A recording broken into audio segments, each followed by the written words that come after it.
Hello, Internet. Thank you once again for joining me to talk all things vertical drama. And I found another wonderful actress who's very kindly joined us to tell all about her life and times and how she's found working in vertical dramas. So I'm going to let Juliet give herself the big intro to you, the Internet. Hi there, my name is Juliet Chevelle. I am currently working in verticals a lot, and I'm here with the wonderful, fantabulous Jen. So I have to ask, Juliet, where did you grow up? And do you remember the first thing when you were at school that you're like, that's what I want to be when I grow up? So I am from Texas. I'm from Austin, and I originally didn't have any plans at all to become an actor. I was about as far away as you can get. I was a competitive swimmer for 11 years and I love medicine. I love wellness, fitness, just all things health. And so my plan was to go into school for either nursing or PA school, possibly becoming a doctor. That was the vision. But behind the scenes, I, like in my little, heart down deep, I would go outside, I would play pretend like all kids do, but I would like write out these stories and then bring them to life. And then when I didn't like the take, I would redo it and like rewrite it so it just felt right. And that was something that was completely just instinctual. We didn't have a TV in the home growing up because my parents wanted to make sure that I was not in front of screens most of the time. And so that was just, I didn't even know what acting was. That was just kind of in there somewhere built into me. So I was on the path to kind of getting recruited to go to college for swimming, and then I sustained a career-ending injury that shut that door, but then the acting door opened. And so it was this thing where I'd always been down there super, super deep in the moments in the silence in the nighttime, but when I was injured, that opened the door to be able to do it. And I said, I think I'm going to live with a lot of regret if I don't at least try to research and try to figure out what this is about and see if it's possible. And so that's when it started. And then a bunch of the doors opened, and here I am. That's really amazing that you had like another passion that you could develop because I can see that when you've poured yourself into something like swimming and then that dream suddenly ends. I mean, Mhm. that could be absolutely devastating for people, couldn't it? So thank goodness you had something else. Can I just ask with the swimming, what was your stroke? What was Juliet the one to beat at? I swam 1500 free and Oh, 200 fly. So I was kind of an intermediate distance freer and flyer. that's that. I mean, 1500s, that's long. That's impressive. I'm like, wow, that's stamina. Um, so with the acting, do you remember the first paid acting job that you got? I do.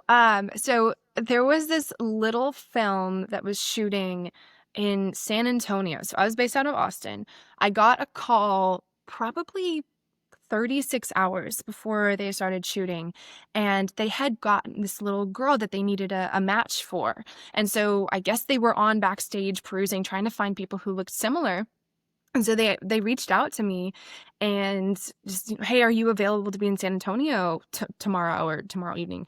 And I kind of, looked at my parents because at this point I was 17, looked at my parents and like we kind of looked at each other like, are we going to do this? And we did it. And so we drove down there, met them. It was a non-speaking role, but it had a lot more emotional depth than I had been used to with anything else that I had done, whether that was an acting class or other places. And so when that came along, it was really exciting. It's just like, oh, you can make money at this, and people appreciate talent, and you can like you actually are bringing something to set. It's not just a face. You're bringing that as well. And so it was really exciting. And do you remember as well, like being on a film set? Like, what was like that? Just getting used to, and what were the things that kind of you had to figure out? Hmm. I will say that acting was very similar to swimming in a lot of ways. It is similar to swimming. And there's a lot of parallels of with swimming, you spend a ton of your time preparing for a race that's maybe 2 minutes. And so you can go months and months and months at putting work in that you never really see the payoff of because you have a bad race or you false start or something happens. You get sick right beforehand. And even when you get down to like ready, set, action is very similar to, take your mark, go. And so there were elements like that that were very, very intuitive and felt very just ingrained in my body and in my mind because of what I had already been working on for so long. I think the differences that really popped out were emotion based. As a swimmer, you kind of have to steel yourself. You have to shut the doors. When performance racing comes, you have to ignore pain. You have to ignore anger or feeling scared of the race or feeling terrified. All those emotions, you just block them out. You put on blinders and you just focus on having one emotion, which is drive, ambition, whatever it is to motivate you to go forward. For acting, it's the opposite, right? Every emotion that you feel, you have to open that up. And so that was one of the aspects that was different, is I had to learn how to unseal those barriers and let my emotions flow and feel in an environment that felt performative or like a race in a way. And that was kind of a flip. And so that's just one example of the things that was different about being on camera. There were aspects like that was like, oh, this is like swimming, but it's completely the opposite. When you've done that first role on that film set and you've walked on, you've enjoyed it, what is the process of going from there to getting you to LA? Sort of what's the journey? So from that moment, I mean, obviously it's exciting because it's the first time I've ever acted on camera and had emotion. At the time, I was still just seeing if this was a career that would work. I'd lost swimming, so I'm processing through that. The pandemic is happening, so we're processing through that. And I had gone from going, I'm going to go into medicine and do that in college, to kind of not knowing where I am, what I'm doing, what my future is going to look like. And so with acting, it wasn't necessarily that I knew I'm going to LA and this is going to happen and I'm going to make it happen.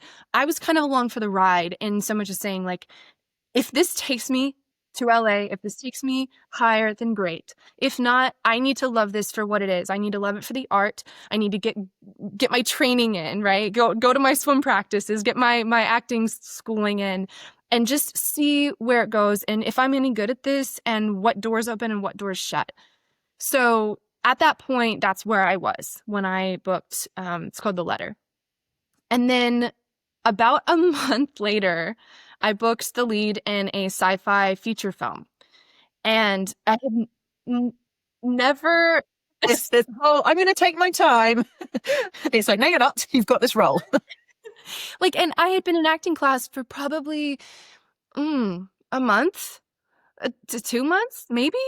It was just an acting class I was trying out. I mean, I didn't even know if it was teaching me well at all. But I booked it, and it shot. So this is, at this time, it's like November. It shot in January, and I'm the title character of the film, and I'd never spoken on camera. So I'm going, oh my gosh, how am I going to do this? Well, I'm going to make it work. So really dove into the character work on that, dove into, if you think about it, at that point, I had never shot anything out of order. And then you're given a character that's a title character of a feature film, and you have to figure out how to shoot out of order, how to develop a character, how to reach emotion, how to emotionally prep, how to learn your lines, how to do all of these things pretty quickly with no training. And so that film is called Nova. We filmed that in 10 days. So for those that don't know, a feature film filming in 10 days is, for verticals, normal. Yeah. Films, not at all. Normally, I mean, I did another one later that we took about a month to film it. So it was pretty crazy. And it went well. I mean, it got distribution. It did well with audiences. And I'm really grateful for that character and for that experience, because not to give too many spoilers, but she's a robot and she gets the ability to feel human emotion, and she gains sentience. And the beauty of that is, as an actor, I was also going through that process of what does it look like to go from not being an actor to being thrown into the industry, being thrown into character development, and learning, how do I express emotion on camera? How am I a normal person? How am I a robot? How do I bridge the gap between those two? And if you think about the most bad acting you can think of, it's kind of unbelievable. It's kind of robotic. So it was almost like I had a safety net where if I was unsure or I didn't know what I was doing, that character was going to catch me. And I had the most supportive team as well on that film. And so it was just this, it sounds intense, and it was, but it was actually the perfect kind of slide that got me into filmmaking and made me feel comfortable with the process. And after I did that, kind of baptism by fire, it was like, okay, I don't know what else is going to scare me. Let's see what I can find. So that was that process. And then from there, I love filmed. that. I'm just going to say now, Yeah. according to my IMDb, you can watch on Prime Video. So everyone needs to go and watch you on Prime Video, and it's called Nova. So Yeah, yes, it's called Nova. we'll do a little bit. I'll put the link in. Yeah. So that was kind of the beginning. And you had asked how I got to LA, and that was kind of Yeah. the beginning of Decent. films and then getting into verticals, and that story unfolded. So yeah, I just think that's so congratulations on that role. So you obviously had something that they were just like, you can deliver. Um, s- Working as an actor in LA, then, how do sort of verticals come in as being basically where the work is? I've kind of asked a lot of people this question, but it's always really useful just to understand kind of how much jobs are available out there and why verticals have become important. Mm. What I understand at the moment, most of the film/TV that's being shot in LA at the moment, and for the past couple of years, because of the strikes, because of the fires, because of COVID, it's been mainly verticals and commercials. That's where a majority of the work is. Now, there are TV shows, there are movies filming here, but a lot of it has been distributed to other places in the US or in Europe. And so for a working actor in LA, verticals are actually a large market to be cast, to get to meet other filmmakers, to work on your craft, to be known or start to be seen as an actor, as a performer. So it's really big out here, and it's a majority of the breakdowns are verticals. There are just so many of them being shot, and so many like talented filmmakers who are spending most of their time working on verticals. So it's really gaining momentum out here. So am I right in thinking your first vertical was Sit Down, Be Humble? Is that correct? That is correct. And how did that come about? What was it like walking on a vertical set for the first time? And I'm guessing for you, not such a shock because you shot Nova so quickly. Yeah. So just to preface, before I had ever been on a vertical, we had seen them on breakdowns everywhere. I mean, we're talking early 2024. There are more and more coming out, breakdowns, casting calls. But a lot of people at that time didn't quite know what verticals were, or it was just very new. And so I had seen some of them come out. I'd seen the breakdowns for it. But when you read the storylines and you went, who's affiliated to this? Who's attached? What's going on here? I just personally took a step back and went, I'm going to wait on that and see kind of where this evolves to. And then there was a casting for Sit Down, Be Humble. And we came across it, and I was like, okay, this one actually kind of fits with branding. There's nothing too crazy about the breakdown. Let's give it a go. So I auditioned. That was the first vertical I'd ever auditioned for, and booked it. 6 days before it starts shooting, they're like, hey, can you come out to LA? Oh, okay, cool. So I'm in Austin at this point, right? And I'm like, yeah, I can work local to LA. I'll be there. Let's do it. So I reached out to kind of a social media friend I had made at the time, Sophie Jordan Collins. Shout out, you're awesome. I reached out to her. We love Sophie. Big shout out. We love Sophie. I reached out and I was like, hey, girl, I know that I think you've worked on verticals before. Do you have any advice? So she gave me the breakdown. Yeah, you're going to shoot really quick. Make sure you do this and this and this. So I'm like, okay, great. Shove that in my back pocket, right? I came out to LA. I stayed with a friend and started shooting. The benefit of getting in it that early into 2024 was a lot of the people on set were very new to verticals as well. And so we kind of were processing through what we were doing as a team. There were people on set, production, or I think our AD had done a vertical or two before. So there were some people who had some knowledge, but the rest of us kind of were going, oh, I think this is how you do it. And so the benefit of that was being able to grow into it and learn along the way without the pressure of being the new person on the block. And it was a great experience. The team was fantastic. The locations were gorge. I was sitting there going, what is this? Like, what kind of life am I living right now? And kind of secretly hoping that more of this came up, right? And that I could do this again. But just like kind of trying to sit in the moment and enjoy what I'd been given for what it was. And that was that journey. Sit Down, Be Humble came out, and it did pretty well. And that was kind of the moment where I went, I think there might be a future here. Let's see. I have to ask about locations because you have mentioned them. What are some of the favorite places you've got to film in verticals? Oh my gosh. Oh, wow. There is this mansion that a lot of verticals are filmed in it's in Pasadena, but it was, I think, one of the mansions that they used it for like Hollywood Housewives or some Beverly Hills Housewives, one of those shows. And that one's absolutely fantastic. I stayed in a haunted mansion in Kansas City. There have been so many stories attached to locations, both the good and the bad. It's been odd. That's oh my goodness. Obviously you survived the haunted mansion, but yeah, there's been a few stories about older houses and verticals being filmed there and ghosts apparently having opinions about it. Yes, that was my experience. Yeah. So, what is it like, I guess, as an actress, particularly as you were talking about the beginning about sort of learning that you buttoned all the emotions in as a swimmer and you're learning to let them out. And then verticals, it's like you're almost going even bigger. Kind of how is that as an adjustment with your craft? Oh, I actually really love that question. I have to think about it for a second. Um, I was trained in Meisner, which is it's basically living the truth in imaginary circumstances. And having that background as my training was really helpful to kind of open the lid or like open the door on starting to access more of my emotions on camera or within a scene. And that was actually helpful for Sit Down, Be Humble because the way that that story unfolds is you can play it very, very big if you choose to.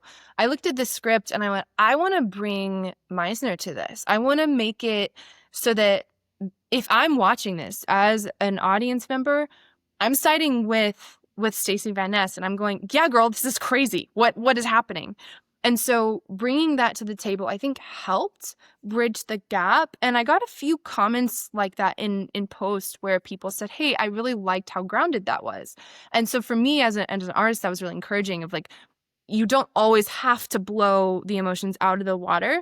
In verticals, you can bring characters, at least leads, to screen that are a little bit more in reality, and then everything around them is going crazy, and they're going, what the heck is happening, right? And just kind of bringing some authenticity to the role in that way.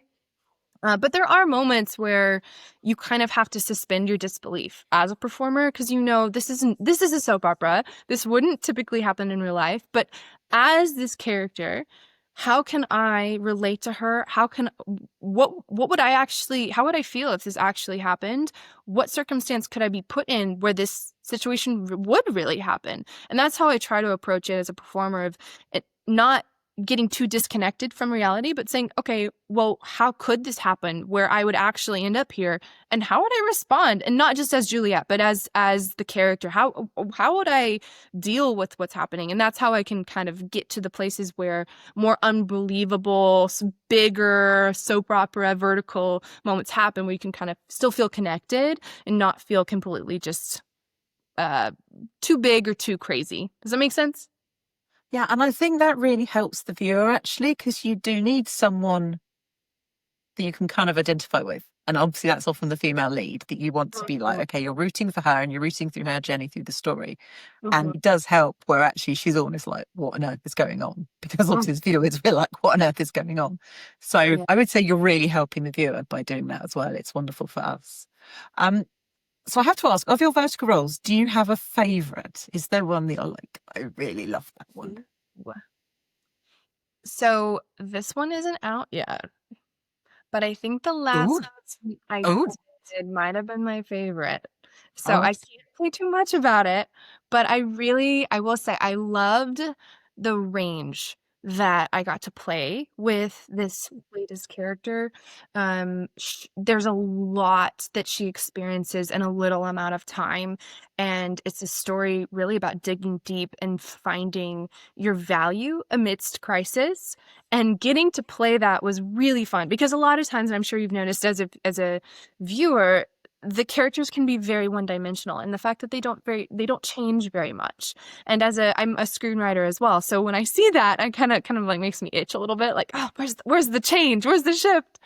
But for this character, she does kind of change. She goes from being a little bit more passive to a little bit more of finding her value and standing up for that. And so that was really exciting to play, and I'm really excited to see it come out. That's really cool. Oh, and yeah, we do as viewers. It is exciting when characters have an arc.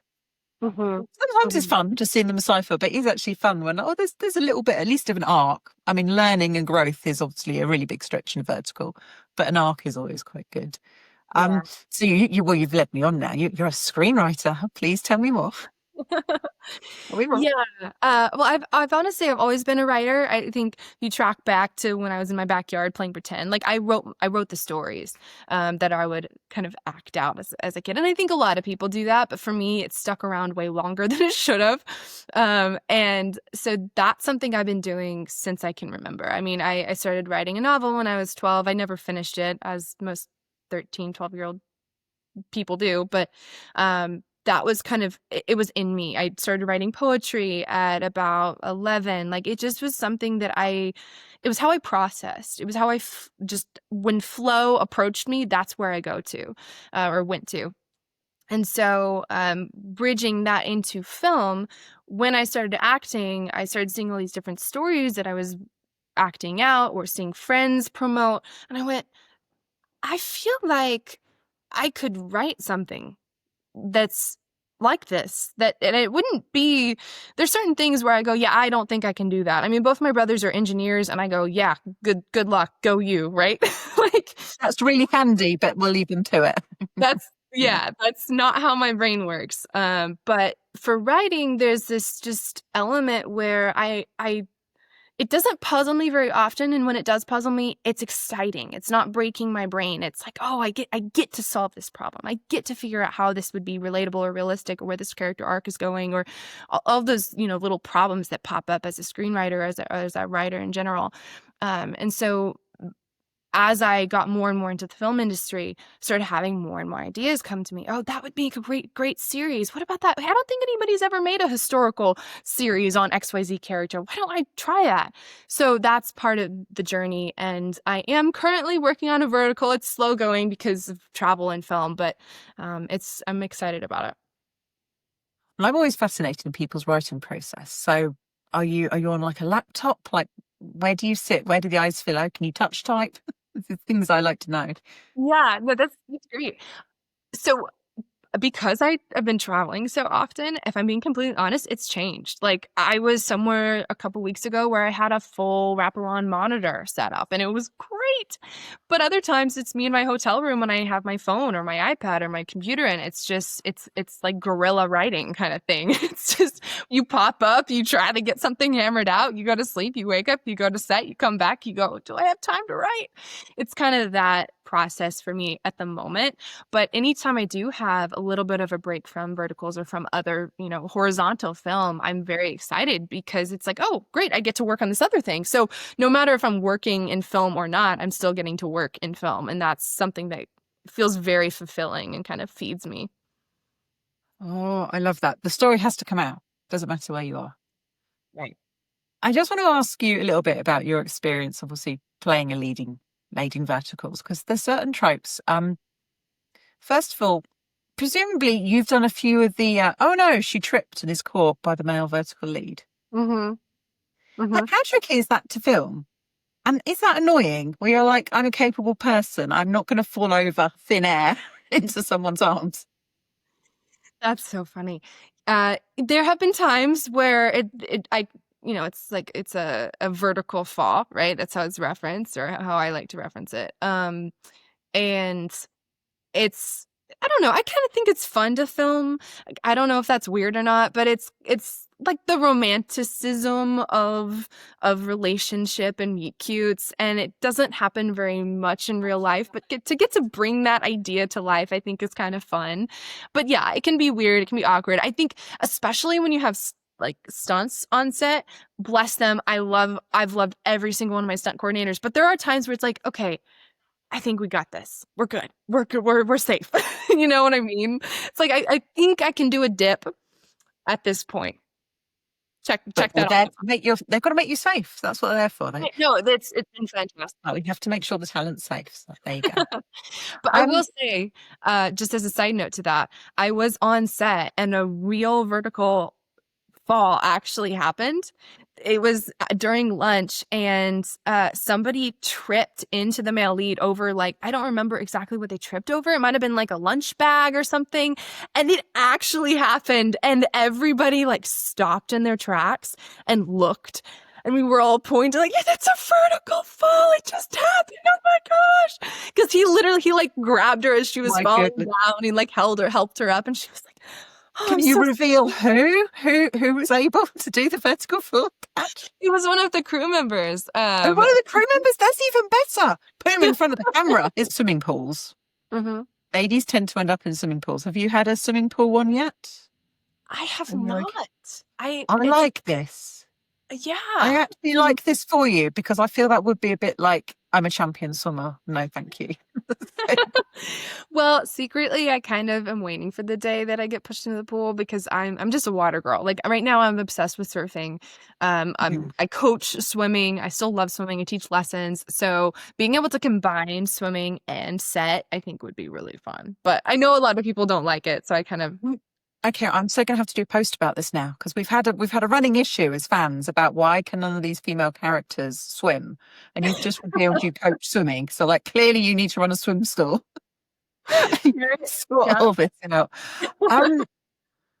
Going forwards, kind of how do you see, I guess, verticals as a genre evolving, and also I guess sort of in parallel, how do you see your own career evolving? Because obviously you're writing, you're doing horizontal work as well.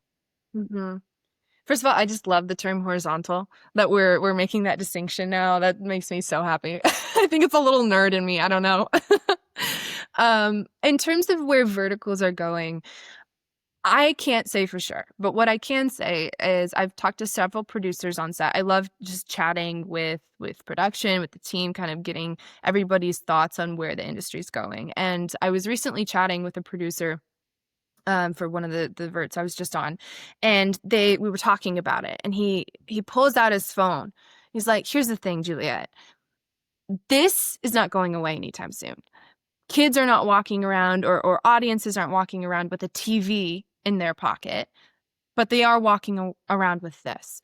And no matter where the vertical industry goes as a whole in terms of the type of content, it's not going away. And I thought that was a really good way to put that. On top of that, I know a lot of people in LA, at least, who are writing verticals right now, and they are people who work in horizontal film pretty regularly and have consistently for many years. And there's starting to be a shift in the industry where people have gone from mocking verticals a little bit to now acknowledging them as not just an industry, but a form of storytelling that is allowing new stories to be born. A lot of them are repetitive. A lot of them are following a template. The more you watch, the more you see it, as I'm sure you're aware. But in terms of new stories coming to screen, we are seeing new verticals pop up where you go, oh, that's not from a template. Where's that from? That's new. That's different. And right now we're not seeing that in television. We're not seeing that in blockbuster films. And so it's really special to have an industry where not only is there an audience for it, not only are people engaging with it and enjoying it and having a great time and using it as a way to escape reality a little bit, but you also have filmmakers who are acknowledging, hey, we can actually bring really good stories to this platform soon. And I'm seeing people work on scripts for that and start to pitch them. So I'm really excited to see where that starts to go. I think we're going to start seeing a lot more genres pop out and more engagement from people who don't know about verticals yet. So I have high hopes for it. I'm very excited to see where it goes. And I think in 5 to 10 years, I think it's going to be its own thing.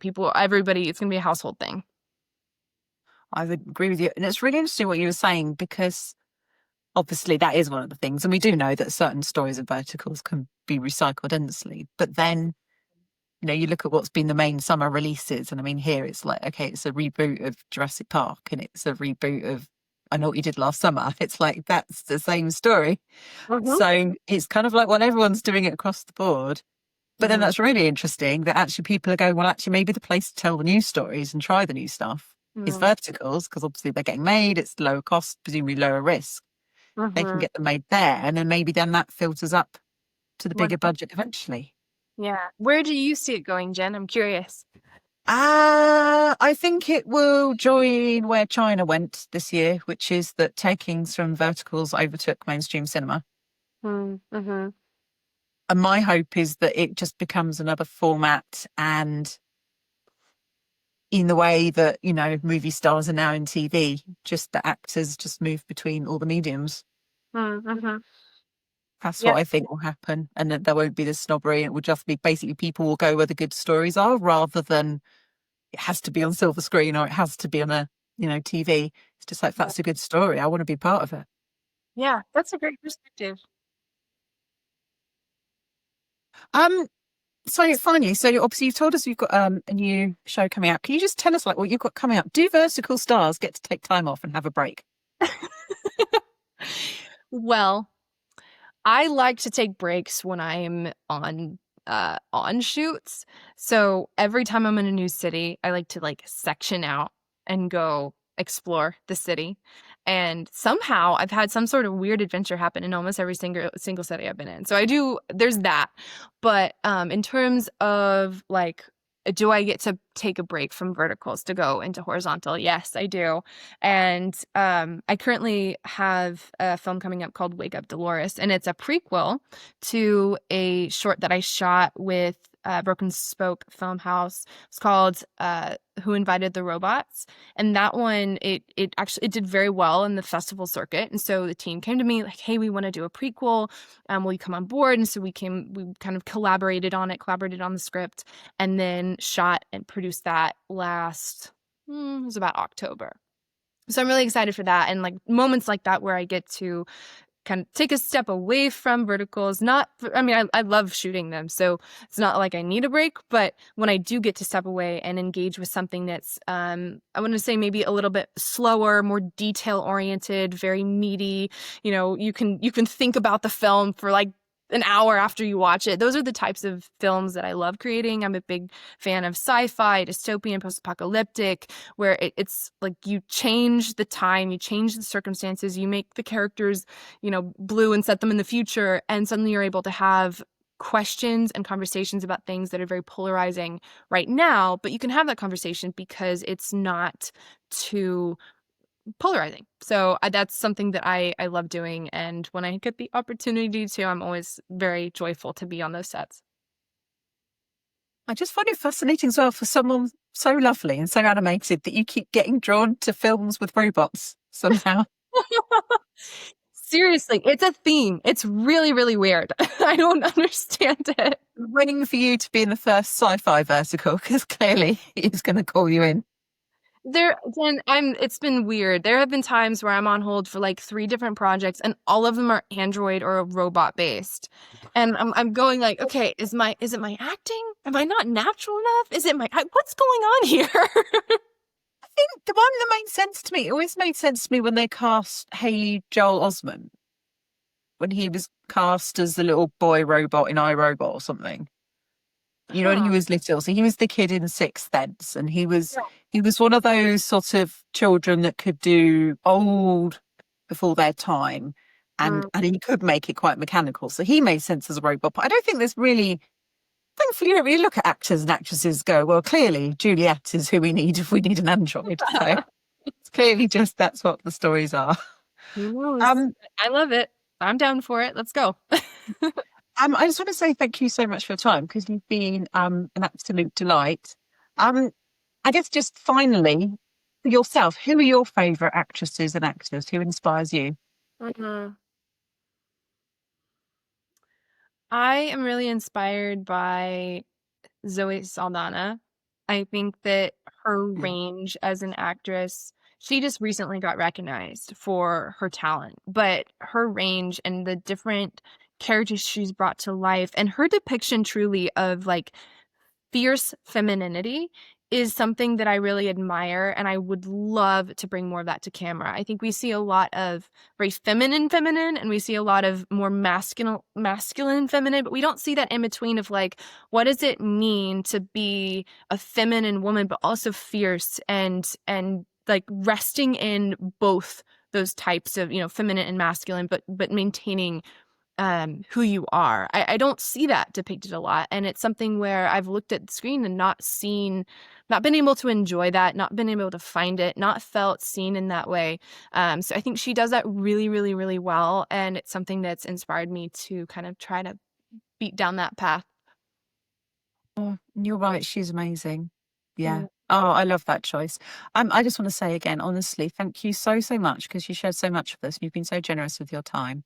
And I'm sure everyone else watching this wants to say thank you to you as well.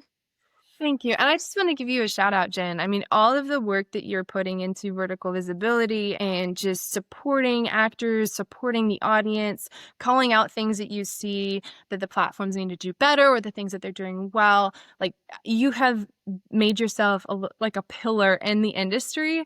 And I'm so impressed by you. And I want to, on behalf of, I'm sure all of us, in the vertical world, say thank you and just acknowledge you for all the hard work that you've done because it makes a difference and it really is such a community builder. And I've noticed that as I've watched you over time that like, man, you do things right and you do things well and you support the people around you and it's really inspiring to see. No, thank you so much.